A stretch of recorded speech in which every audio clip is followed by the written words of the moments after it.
अखिल भूमंडलीय सर्व शिरोमणि मुनि समाज के संस्थापक आदि मुनीश्वर योगेश्वर सदगुरुदेव शिव मुनि महाराज की जय।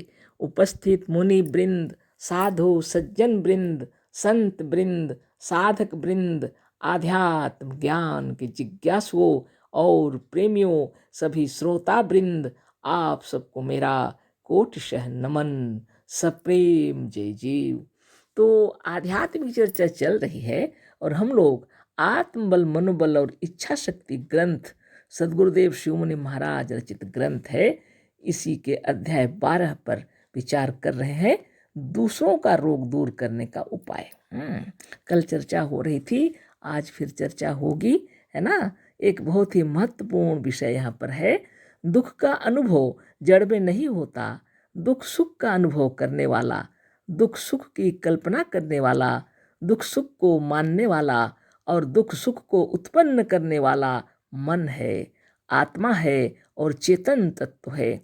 दुख, रोग और पीड़ा को दूर करने वाला भी यदि कोई हो सकता है तो वह मन है, आत्मा है और इच्छा शक्ति है।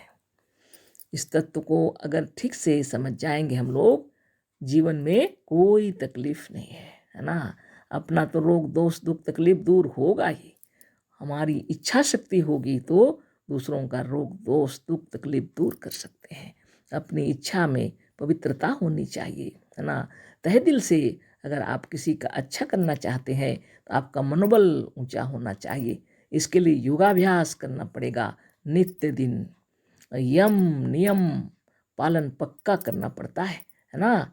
यदि आप अहिंसा, सत्य, अस्ति, ब्रह्मचर्य, अपरिग्रह का पालन करते हैं अपने जीवन में, और शौच, संतोष, तप, स्वाध्याय और ईश्वर प्रणिधान अपने जीवन में अगर उतारे हुए हैं, आसन, प्राणायाम, प्रत्याहार, धारणा, ध्यान और समाधि सब सहज हो जाएगा।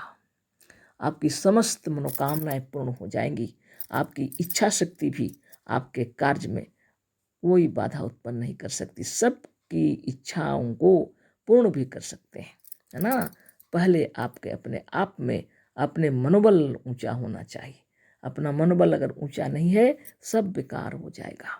इसलिए पहले इसको तत्व से समझ लीजिए।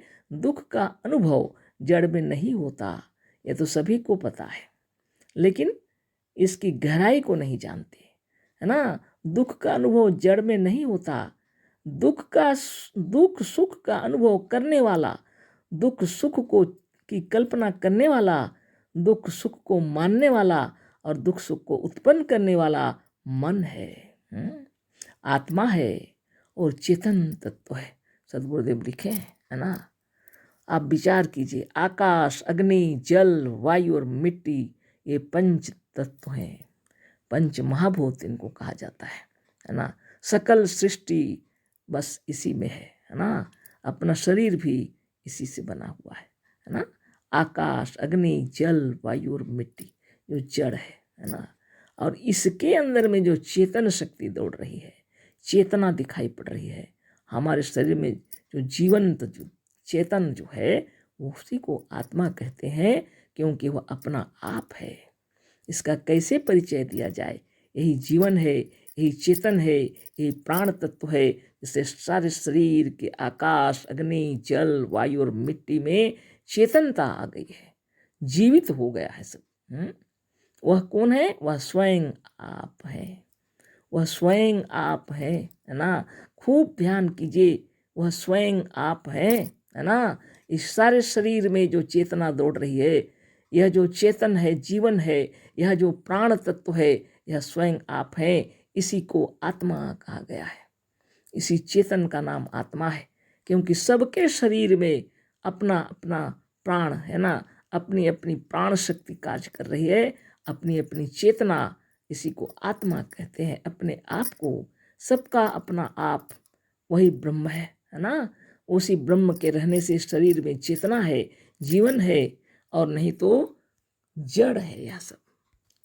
आज से युगों पहले ऋषि मुनि, महर्षि, तपस्वी, योगी जन इस तत्व को अच्छी तरह जानते थे। इस शरीर को जो ब्रह्मत्व प्राप्त है, जो चैतन्य प्राप्त है, जो जीवंत हो गया है, वह किसकी कृपा है? वह इसी प्राण की कृपा है। इसी प्राण को आत्मा कहते हैं। यह जीवन है आपका, अपना आप स्वयं हैं। इसको तत्व से समझना होगा। जिसने भी इसको तत्व से समझ लिया वो संसार में सबसे सुखी है ना। क्योंकि जड़ पदार्थ में किसी प्रकार की चेतना नहीं है। सारी चेतन तत्व की शक्ति आपके भीतर से प्रवाहित हो रही है। सारा विश्व आलोड़ित हो रहा है ना। सकल सृष्टि के अंदर में जो कुछ आप देख रहे हैं वह सब आपके भीतर से प्रवाहित हो रहा है। इसको अगर आप तत्व से समझ जाएंगे तो फिर ईश्वर और परमेश्वर दूसरी जगह नहीं है, वह स्वयं आप हैं, है ना। इसको भी जान जाएंगे। सभी ब्रह्म है, यह भी आप जान जाएंगे, है ना। फिर हमें क्या प्रवचन देना पड़ेगा, है ना। आप कितनी कविताएं लिखेंगे, है ना। जैसे सदगुरु का ज्ञान पाए जब, है ना, तो इतना इतना मैंने कविता की रचना कर बैठे समाधिस्थ होकर के। राम लखन मुनि जी भी लिखा है। अभी तो खैर वो हमको यहाँ संगीत नहीं सुनाना है, लेकिन आप सुन लीजिए। एक लाइन हम कह रहे हैं, है ना। जब ब्रह्म ज्ञान हो गया तो वो आश्चर्यचकित हो गए, है ना। हम ही ब्रह्म है यह सुनाना पड़ेगा, ढिंढोरा इसी का पिटाना पड़ेगा। स्वरूपस्थ हो करके अपने को जानो, गुलामी का झंडा गिराना पड़ेगा। सोचिए। आप जब आनंद में डूब जाएंगे, आप जब स्वरूपस्थ हो जाएंगे, तब क्या कहेंगे, यही ब्रह्म है। और कौन, हम स्वयं इसी का ज्ञान बताना है। हम ही ब्रह्म है ना। इसको जान लिए जब आप, तो दुनिया को सुनाना पड़ेगा, ढिंढोरा पीट के सुनाना पड़ेगा, है ना। और स्वरूपस्थ होकर के अपने को जानो, है ना। गुलामी का झंडा गिराना पड़ेगा। सारी गुलामी अज्ञान से है। जिस दिन आपको ज्ञान हो जाएगा, वह ब्रह्म और साक्षात ईश्वर आप स्वयं है, जिसे शरीर में चेतना दौड़ रही है। अखिल विश्व ब्रह्मांड जिससे नाच रहा है, वह इसी अज्ञात शक्ति से नाच रही है। जितने जीव हैं सभी ब्रह्म हैं। इन्हीं ब्रह्म की महिमा से यह दिख रहा ना। इसको जान लीजिए, है ना। अच्छी तरह जानना है इसको। ऐसा नहीं कि कोई कह दिया, इसके लिए योग साधन करना पड़ेगा। कोई कह दिया और आपने सुन लिया, ऐसा नहीं चलेगा। आप उसको हृदयंगम करना पड़ेगा। सचमुच में आप ब्रह्म है। जिस दिन यह ज्ञान हो जाएगा, है ना, अद्भुत आनंद में डूब जाएंगे आप, है ना। फिर कितनी रचनाएं करने लग जाएंगे। हमको रचना नहीं आता, हम कविता बना नहीं सकते, हाँ। संगीत भी नहीं आता है, वो तो हम अपना प्रेम से गाते हैं, है ना। वो सब नहीं आता, सीखे भी नहीं है हम। लेकिन मेरे कहने का मतलब है, जो कोई अच्छा संगीत गाते हैं वो और सुंदर गाएंगे। जो रचना करते हैं उनकी रचना भी और खूबसूरत हो जाएगी, है ना।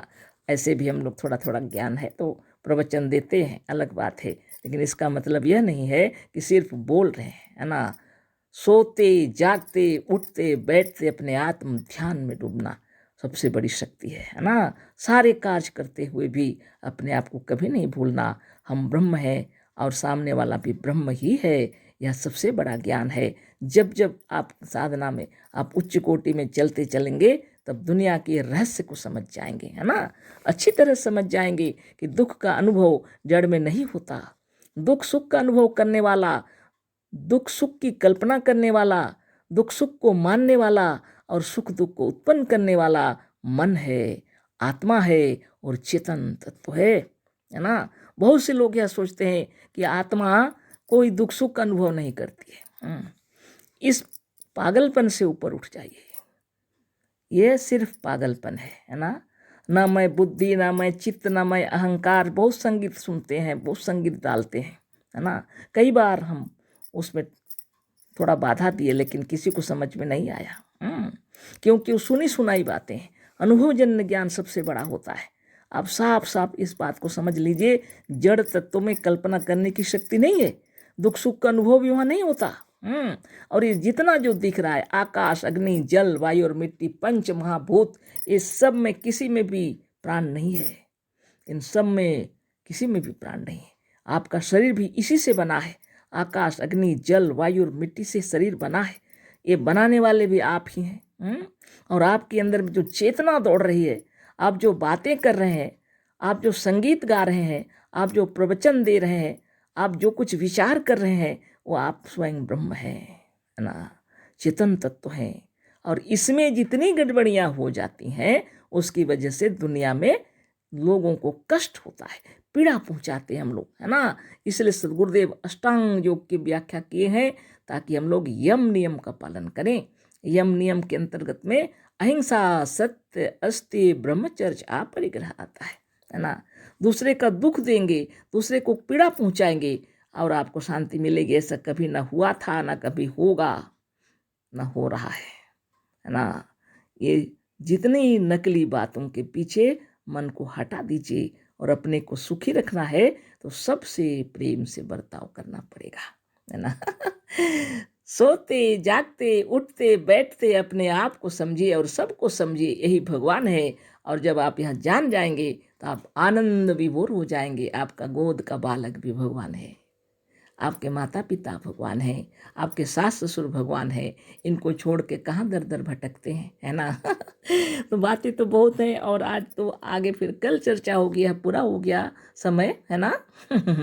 आप भी विचार करें क्या सच है या झूठ, स्वयं आत्मदेव बतला देंगे। अशेष धन्यवाद, कोटि से नमन। सद्गुरुदेव शिव मुनि महाराज की जय। सब प्रेम जय जीव।